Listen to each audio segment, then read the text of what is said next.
Welcome to my channel. Assalamualaikum warahmatullahi wabarakatuh. Alhamdulillahirabbil alamin wa bihi nasta'in wa ala umuri dunya waddin wassalatu wassalamu ala asrofil anbiya'i wal mursalin wa ala alihi wa sahbihi ajmain, amma ba'du. Perkenalkan, nama saya Khairunisa. Saya dari kelas B21 Universitas UIN Syekh Nurjati Cirebon pada tahun 2026 saat ini. Di sini saya akan melaporkan portofolio hasil pembelajaran di SD Unggulan Muhammadiyah Kretek. Untuk memenuhi mata kuliah perkenalan lapangan perkuliahan atau disebut dengan PLP yang diampu oleh Dr. Andes Muqaddas Arif Subekti, MPD. Nah, di sini saya akan menceritakan tentang tujuan presentasi pada portofolio ini. Bahwasanya bertujuan untuk mendokumentasikan seluruh kegiatan yang telah dilaksanakan selama praktik di sekolah. Selain itu, bertujuan juga untuk menggambarkan pengalaman penulis dalam mengamati lingkungan pembelajaran di sekolah, merencanakan pembelajaran, melaksanakan kegiatan pembelajaran, serta melakukan refleksi terhadap proses pembelajaran yang telah berlangsung selama mengajar di sekolah. Di sini saya akan menceritakan tentang latar belakang dan profil sekolah SD Muhammadiyah Kretek.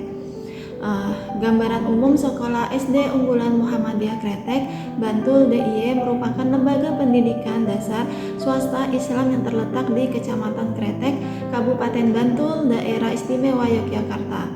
Sekolah ini dikenal fokus pada integrasi nilai-nilai keagamaan, kedisiplinan, serta kualitas akademis bagi para siswanya karena di bawah naungan pembinaan Muhammadiyah.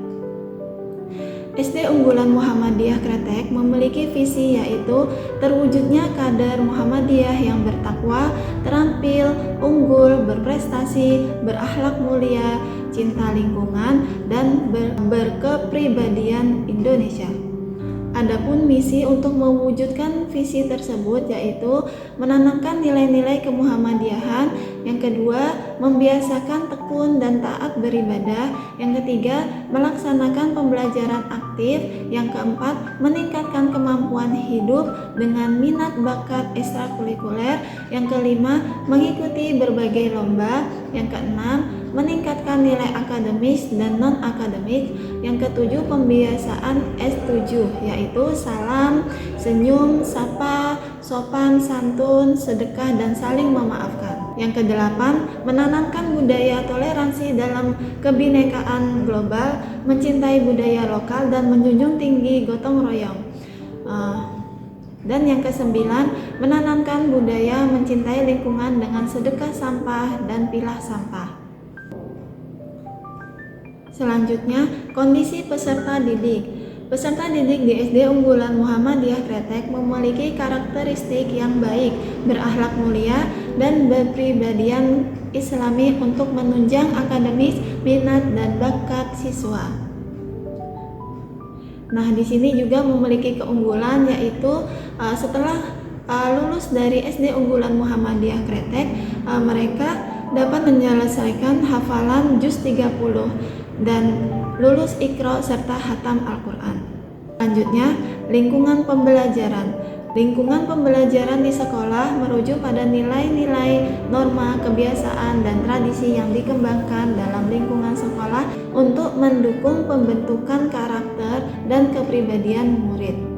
Dan yang ketiga yaitu perencanaan pembelajaran. Perencanaan pembelajaran di sini dilakukan dengan proses pembelajaran langsung secara sistematif, efektif, dan sesuai dengan tujuan yang ingin dicapai.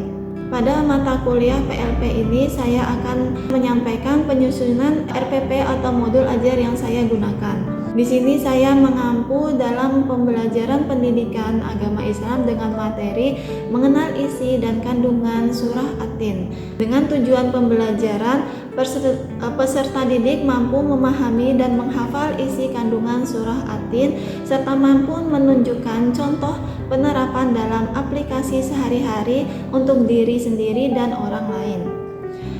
Dan selanjutnya, metode yang saya gunakan yaitu metode ceramah disertai dengan media audio murotal, video pembelajaran, dan media presentasi menggunakan PPT dari Canva yang lebih menarik, dan proyek pengelompokan kelompok yang mana mereka akan menyusun dan mengurutkan ayat sesuai ayat surat At-Tin. Kemudian mempresentasikan makna dan pesan dari surah At-Tin tersebut. Setelah refleksi diri, apakah pembelajaran ini menyenangkan atau tidak. Dan selanjutnya dalam pelaksanaan pembelajaran yaitu di sini sesuai dengan modul ajar telah disusun sebelumnya. Dalam proses pembelajaran, sebelum saya mengajar, saya awali dengan mengucapkan salam. Setelah itu berdoa berjamaah, setelah itu pengecekan kehadiran, absensi peserta didik, serta apresiasi untuk menghubungkan materi dengan pengalaman peserta didik, serta menyampaikan tujuan pembelajaran peserta didik untuk memahami kompetensi yang akan dicapai. Pada kegiatan inti, saya menerangkan tentang isi kandungan surah At-Tin menggunakan PowerPoint dan video pembelajaran. Peserta didik diajak untuk mengamati, bertanya, menjawab pertanyaan, serta berdiskusi mengenai materi yang dipelajari. Setelah itu mereka mengerjakan LKPD dengan pengelompokan, membuat susunan surah At-Tin sesuai ayat yang benar. Pada akhir pembelajaran, saya bersama peserta didik menyimpulkan materi dan melakukan evaluasi untuk mengetahui tingkat pemahaman peserta didik. Selanjutnya, strategi yang digunakan. Di sini saya menggunakan strategi pembelajaran aktif yang berpusat pada PBL, yaitu kegiatan tanya jawab, menyusun ayat, diskusi, pengamatan video pembelajaran, serta pemberian tugas. Video pembelajaran bertujuan untuk meningkatkan perhatian dan pemahaman peserta didik terhadap materi yang disampaikan. Setelah itu, dalam penyusunan ayat juga peserta didik mampu mengasah kreativitas mereka dalam mengingat ayat serta mempresentasikan makna dan kandungan yang telah dijelaskan oleh guru, diterapkan dalam kehidupan sehari-hari. Pengelolaan kelas, di sini saya menggunakan pembelajaran yang tertib, nyaman, dan kondusif, berupaya menjaga fokus peserta didik selama pembelajaran berlangsung dengan memberikan ice breaking, motivasi, arahan, serta kesempatan seluruh peserta didik untuk berpartisipasi aktif dalam kegiatan pembelajaran. Selama ini kendala yang saya hadapi dalam proses pembelajaran yaitu adanya murid yang sikapnya malas dan enggan bergabung dengan temannya karena mereka memiliki kemampuan yang berbeda serta memahami pembelajaran yang berbeda pula. Mengatasi kendala tersebut, saya memberikan penjelasan yang secara rinci dan berulang kepada mereka serta melakukan pendekatan kepada peserta didik yang memerlukan bimbingan serta pengelolaan waktu pembelajaran yang efektif. Yang kelima yaitu evaluasi dan hasil pembelajaran. Di sini ada beberapa penjelasan evaluasi dan hasil belajar peserta didik. Yang pertama yaitu asesmen diagnostik, yaitu tanya jawab kemampuan peserta didik untuk pemahaman serta seberapa jauh hafalan mereka untuk surat At-Tin. Dan yang kedua yaitu asesmen formatif, proses kegiatan pembelajaran ketika berlangsung selama menjelaskan dan observasi keterlibatan siswa dalam pembuatan proyek. Dan yang ketiga yaitu asesmen sumatif, yaitu pemberian soal pembelajaran atau evaluasi kepada peserta didik.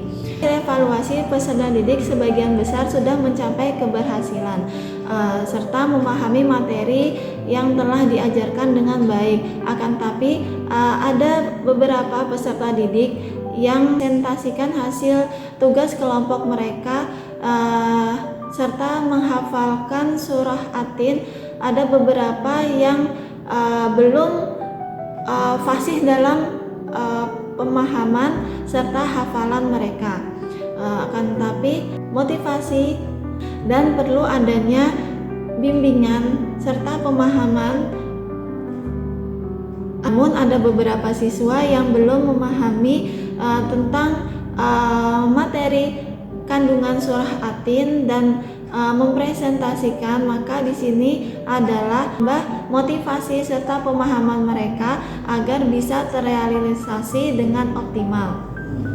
Analisis ketercapaian tujuan pembelajaran. Di sini alhamdulillah tujuan pembelajaran terrealisasikan dengan tepat. Peserta didik mampu menghafal dan memahami isi kandungan surah Atin. Peserta didik juga dapat menjawab soal yang telah diberikan oleh guru dan mampu mempresentasikan dalam kelompok kecil, yang mana Allah tidak akan menciptakan sesuatu tanpa dengan manfaatnya. Maka sikap kita harus selalu bersyukur dan berbuat baik di muka bumi ini. Yang keenam yaitu refleksi pembelajaran. Selama melaksanakan pembelajaran di kelas ada beberapa kelebihan serta kekurangan. Yang pertama yaitu kelebihannya disertai dengan video edukasi pembelajaran yang mendukung peserta didik tercapainya tujuan pembelajaran. Terus ada slide PowerPoint serta ada pengelompokan tugas serta presentasi mengurutkan ayat, membangun konsentrasi mereka dan perhatian peserta didik serta mengasah cara berpikir mereka agar mereka bisa berpikir kritis dan kreatif dalam pembelajaran. Dan yang kedua yaitu kekurangan dalam pembelajaran. Di sini saya merasa ada kekurangan dalam proses pembelajaran, yaitu tingkat pemahaman setiap peserta didik yaitu beda-beda. Ada yang sudah paham langsung dan serta bisa mempresentasikan dan menghafal surah Atin serta dapat menjawab soal dengan maksimal. Tapi ada juga beberapa peserta didik yang kurang dalam pemahaman serta penjelasan yang harus secara rinci serta penjelasan secara kontekstual yang menyeluruh untuk memancing pemahaman peserta didik dengan dan juga intonasi yang kreatif. Selanjutnya, faktor penyebab keberhasilan dan kendala dalam pembelajaran. Di sini saya akan merefleksi tindak lanjut atas perbaikan serta program remedial dalam pembelajaran Al-Islam ini. Berdasarkan hasil evaluasi dan refleksi pembelajaran di atas, maka saya akan memperbaiki dalam metode pembelajaran agar bisa menyampaikan materi dengan intonasi yang baik serta memberikan pemahaman kepada peserta didik secara kebiasaan kontekstual yang mereka alami dalam kehidupan sehari-hari. Di sini saya menggunakan program remedial yang diberikan kepada peserta didik yang untuk digunakan hasil pembelajaran. Di sini program remedial yang saya gunakan untuk peserta didik yang belum mampu menyesuaikan secara target. Saya melakukan pengulangan materi secara individual, ajak peserta didik untuk membahas kembali materi yang telah saya berikan serta tambahan tugas untuk memperbaiki hasil pembelajaran siswa tersebut. Dalam program pengayaan, kegiatan pengayaan yang dilaksanakan memiliki tujuan untuk memberikan penguatan dan memahami capaian peserta didik. Program pengayaan yang saya lakukan yaitu memiliki tujuan untuk memberikan penguatan dan memahami capaian pembelajaran yang telah ditetapkan. Nah, kesimpulannya yaitu berdasarkan pelaksanaan kegiatan pengenalan lapangan perkuliahan di SD Unggulan Muhammadiyah Kretek, saya mendapatkan hal dan pengetahuan yang berharga mengenai dunia pendidikan serta tugas dan tanggung jawab seorang guru. Di sini dalam kegiatan observasi, perencanaan pembelajaran serta pelaksanaan pembelajaran, setelah itu evaluasi, refleksi, terus sampai ke tindak lanjut pembelajaran, itu saya dapat pengalaman yang sangat besar dalam pengembangan kompetensi pedagog, profesional, sosial, dan kepribadian calon pendidik. Dalam kegiatan PLP ini juga memberikan kesempatan kepada saya untuk menerapkan ilmu yang diperoleh dalam perkuliahan situasi nyata di sekolahan. Secara keseluruhan, rangkaian kegiatan PLP ini dapat terlaksana dengan baik dan memberi manfaat kepada saya, khususnya dalam persiapan diri menjadi seorang guru. Dalam kegiatan pengenalan lapangan perkuliahan ini, saya mendapatkan banyak ilmu yang saya peroleh selama perkuliahan dalam situasi nyata di sekolah. Secara umumnya yaitu dalam kegiatan PLP ini menjadikan saya lebih bermanfaat dalam mempersiapkan diri menjadi guru yang profesional dan memiliki kode etik yang maksimal. Dan saran saya di sini adalah yaitu berikan yang terbaik kepada peserta didik, yaitu kurikulum yang berbasis cinta, yang mana pendekatan pendidikan yang memprioritaskan kasih sayang serta empati dan penguatan spiritual untuk membentuk karakter peserta didik. Terima kasih atas semuanya. Alhamdulillah telah terlaksana presentasi portofolio PLP ini sampai pada titik terakhir.